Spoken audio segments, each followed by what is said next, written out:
If a man dies, shall he live again? A few months ago, I went to a funeral and the pastor repeated this Bible verse almost 20 times in his sermon. In his speech, the pastor implied that this was not a philosophical or a scientific question and that Christians already knew the answer. I disagree with his assessment. Welcome to the Mind of Ty. In this video, we'll explore the question, do we humans have souls? Before I get into the content of this video, if this is your first time on my channel, then I urge you to click that subscribe button for weekly videos about philosophy, religion, atheism, and science. Also, don't forget to leave a like rating below if you enjoyed this video. Thanks for your support either way. Now, intuitively, I imagine that when early humans saw a person die who wasn't punctured or bludgeoned, it appeared as if some invisible thing that was occupying the body departed. And it's obvious that this immaterial concept of the soul still remains there. However, most cultures and religions attach other attributes to the concept of the soul, such as in ancient Egypt, where the human soul was divided into 5 parts: the shadow, the life, the heart, and the personality. In ancient Greece, where philosophical powerhouses Socrates and Plato were positing that the soul allows us to recognize the essences of other things like animals, objects, plants, and colors. Or in the religion Jainism, where the soul is thought to be in a constant cycle between human, animal, heaven, and hell, and that every form of the soul is equal. There are endless examples that I could cite, but it seems to me that the fairest definition of the word soul, and the definition that I'll be using in this video, is an immaterial entity that is responsible for emotion, memory, consciousness, reason, and personality, often regarded as everlasting. Now, my first problem with the existence of souls is the immaterial aspect of them. While I did use the phrase immaterial entity in my definition of the word soul, I don't really know what it means to be an immaterial entity. In my opinion, it's equivalent to me asking a person, what country were you born in? And they say, not Japan. Well, okay, I guess I'm closer to figuring out your native country, but I'm not really that much closer considering that there are 193 countries. Perhaps that's a false equivalency. But what does it mean to be immaterial? What is the nature of the immaterial? How does the immaterial interact with the material world? How can we know that interaction or attribute that interaction to the immaterial if we can't perceive or detect the immaterial thing, which is the case with souls? I actually explored this concept in my last video about the existence of a God, and I think my argument applies to the existence of souls too.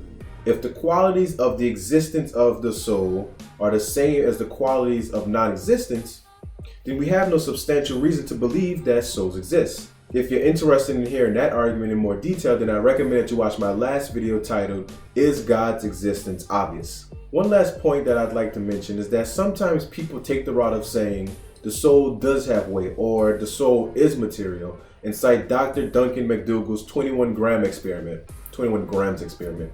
Basically, in 1907, Dr. Duncan McDougall weighed 6 humans and 15 dogs that I'm more than sure he poisoned immediately before and immediately after death to determine the weight of the soul. I'd be lying if I labeled his experiment scientific. His sample size was terribly small, his methods were sketchy as hell, and his results were inconsistent. He himself even said that it would take more experiments to draw any substantial conclusions. My biggest problem is that if you are accepting this experiment as scientific proof of a soul and not accepting the evidence that disproves and debunks many religious myths, stories, and concepts, you either fundamentally don't understand the process of peer-reviewed science, or you are cherry-picking, ignoring, and misrepresenting information to conform to your already held beliefs instead of following evidence to a reasonable conclusion. My second problem with the existence of souls is that the functions that are typically attributed to souls seem to be products of the brain. With the help of functional MRIs, EEGs, and PET scans, neuroscientists can localize many thought processes to specific parts of the brain. For example, the frontal lobe of the cerebrum seems to be responsible for making decisions, planning, voluntary muscle movement, and so forth. The parietal lobe of the cerebrum plays a big part in determining spatial relationships between objects and yourself, or yourself and objects. The limbic system seems to contribute to emotion, so on and so forth. Furthermore, neuroscientists and doctors actually observe the diminishment, alteration, or erasure of specific thought processes like memory, cognition, and emotion when their corresponding brain structures face some sort of trauma. When looking at adjacent pictures of a healthy brain and a dementia patient's brain, you can clearly see the degradation of specific parts of the brain. I say all that to say, once again, that the current evidence seems to suggest emotion, consciousness, reason, personality, memory, and many other qualities of the mind are simply products of the brain. My last problem with the existence of souls is the proposed immortality of them. Since evidence suggests that all of the qualities of the soul are just products of the brain, I think it's a fair conclusion to make that these qualities cannot naturally arise without a brain. It'd be like observing a heartbeat without a heart, or getting shocked with no electricity. Well, a heartbeat requires a heart. Getting shocked requires electricity. And as far as we can tell, emotion, consciousness, reason, personality, and memory require a functioning brain. The notion that these products will transcend the thing that produces them despite the death of that thing and travel to a different dimension or be transferred to another thing is far-fetched and, frankly speaking, not supported by substantial evidence. So before I close out the video, let's go over the stated 3 points quickly. 1. The immaterial aspect of the soul makes it unperceivable by the senses and undetectable by technology, making the belief in the existence of souls unjustified. 2. Evidence suggests that the proposed qualities of the soul are actually products of the brain. 3.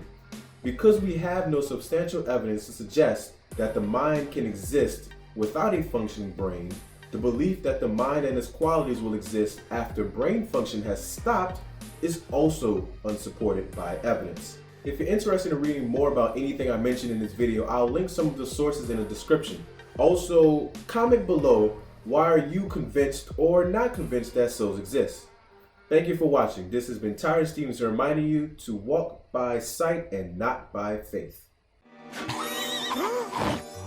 Now remember, the instant you finish it, I own your soul for... Well, hey, wait. If I don't finish this last bite, you don't get my soul, do you? Technically no, but... I'm smarter than the devil. I'm smarter than the devil. You are not smarter than me. I'll see you in hell yet, Homer Simpson. Not likely.